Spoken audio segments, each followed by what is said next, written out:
Welcome to the first in the series of Oh Snap videos I'm going to be doing. Oh snap! Oh snap! Oh snap!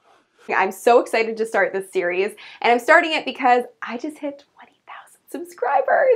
20,000. So thank you, thank you, thank you. If you're subscribed to my channel, you're awesome. High fives, high fives, high fives. So stoked. So I wanted to come up with a new way to communicate with you guys outside of just the comments below these videos. I love talking to you there, but Snapchat is a much more personalized way to do it. So thank you for sending in your video questions to me on Snapchat. It's awesome.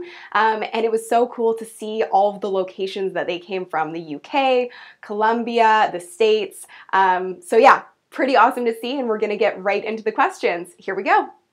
What up, Sonny? Quick question. How do you feel about Adobe Premiere versus Final Cut Pro as far as editing software goes? Good question, and my answer is neither.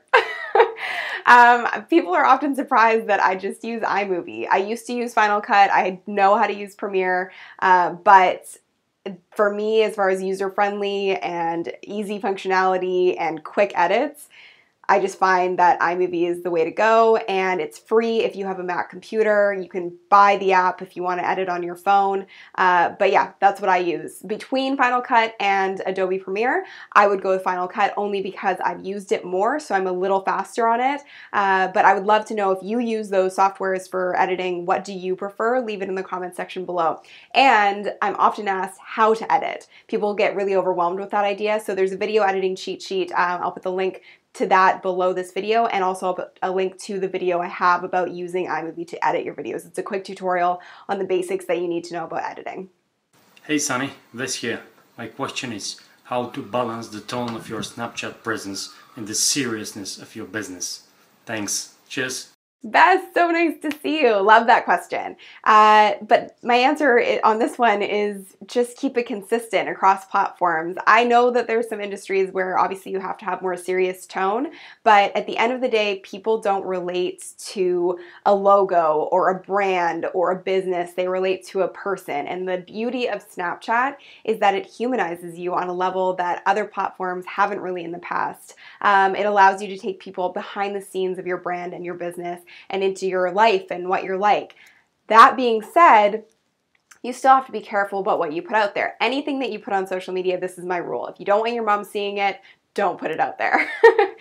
So if you're using Snapchat and you want to make sure that it's consistent with your business and your brand across other platforms, then just be cognizant of what you're posting. And you can still post things about your business and you can still keep the same tone, but you can have a little bit of fun with it, and you can show people a different side to you and show people behind the scenes content and tell them a story and bring them into your day-to-day life. That's what's going to get people to build a relationship with you.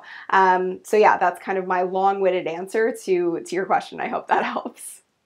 Hey Sonny, as a business owner, how do you know what video platform to focus on? Because there's YouTube and Periscope and Snapchat and Facebook video, and should I focus on all of them? What up, Sean? Make sure you check out Sean's channel, Video Influencers. We did a really fun interview in Vegas at CES. I will link to that below this video as well.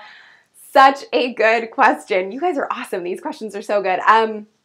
So for me, I call it the video ecosystem. There's no surprise that every single social platform has adopted some form of native video over the last year. It seems like that's been a lot longer, but it's really only been in the last year that we've had Twitter native video, and Facebook video has become king of the content on Facebook. So I find that they all have different purposes and they can all be integrated into your strategy in different ways. For example, with Twitter, I love Twitter video. They're 30 seconds long and they allow you to go beyond the 140 character limit. So say it's a customer service question that you're getting on your Twitter account, or somebody has just an inquiry about your business, you can respond to them outside of just text and send them a 30-second video with your face and humanizing you and giving them a more personalized response. So that's a great way to use Twitter video. With Snapchat, like I said, it's a bit of a vlogging platform, a storytelling platform, bringing people in. And because of the one-to-one private communication on Snapchat, again, it's an incredible sales tool. It's an incredible relationship builder. And it's just a great way to communicate with your most loyal advocates of your brand. As far as Facebook video, if you want free reach and bigger reach on Facebook than what you're getting, because it has really become a pay-to-play platform in a lot of ways, Video is a great way to do that because it is the top performing kind of content on the platform. As far as Instagram video, I love getting creative with them. They're 15-second videos, and you can sell directly through Instagram with the comment section, just using that as a sales tool. So using it to showcase your products and your services, or using it to showcase things like your company culture is a great way to go as well. So yeah, I think they all have different purposes. As far as long-term results and long-term value, YouTube is always going to be king for me because of the search optimization and the fact that people aren't looking for you as a brand, they're looking for an answer about something in your industry. So if you can provide that answer for them and show up in the top of search results, then people will find you through search. So YouTube, always going to be king of the video content for me as far as business strategies go, but the rest of them do play a really big part as well. And there's Vine and Periscope and all those things too. And if you haven't noticed yet, I do have a course called Recording for Revenue that talks about how to use all the social video platforms for your business. So I'll link to that below this video as well. Thank you, Sean. Great question.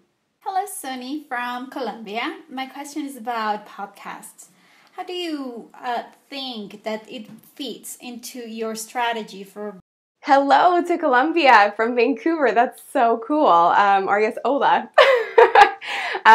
So as far as podcasting goes, I love podcasts and I'm a huge fan. I listen to a ton of them, thought about doing my own, might do it in the future, but the number one reason we doing podcasting, it's similar to YouTube videos or any other kind of free content, is really just to create high value content that's going to attract your target audience. But there's other reasons as well. So one of them is networking. It allows you to reach out to people and it gives you a platform to invite influencers in your space or thought leaders in your space onto your show and to build relationships with them and connections with them. Another great reason to do podcasting is list building, so building your email list.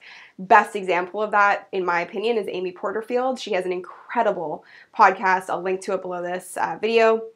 And what she's done that's so smart and is in every single episode, she has a download after the episode that's a cheat sheet or a worksheet on whatever topic it is that she's talking about. And she's got a really big audience. So every week she's building up her list through that free download that she offers. So that's a great tool and a great way to build your list through podcasting. So those are kind of my top two reasons. This is a big topic, but hopefully that helps you in deciding if you're going to do one moving forward. And if you are, I would love to hear about what it is, and you can shoot me a note and let me know.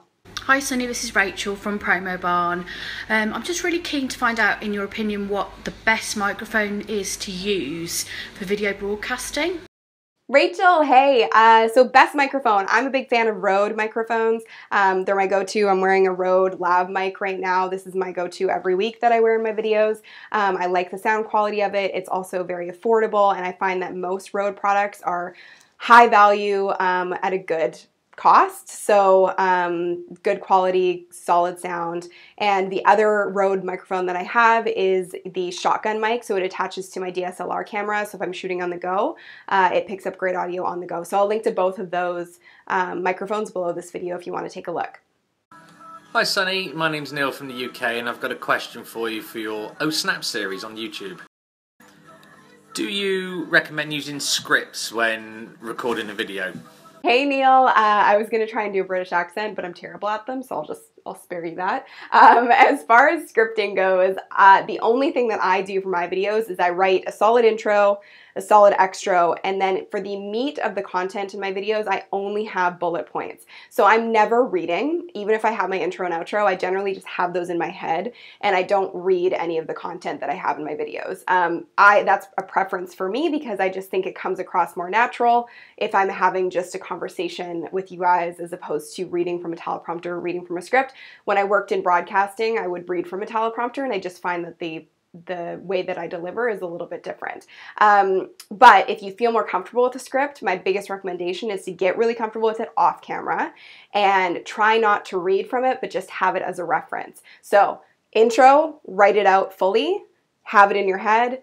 Middle part with all the meat of your content, have like 5 or 6 bullet points that you know you need to mention that are key points, and then kind of riff on them and shoot them in sections. So you shoot your intro, done. and then shoot each point in a section and keep it as concise as possible. And then when it comes to editing it, you just put them into the timeline in a sequence, and it's much easier to cut out the pieces that you don't want because it's not one big file, it's each point in a single file, if that makes sense. And then shoot your outro separately as well. That was a very long answer for that.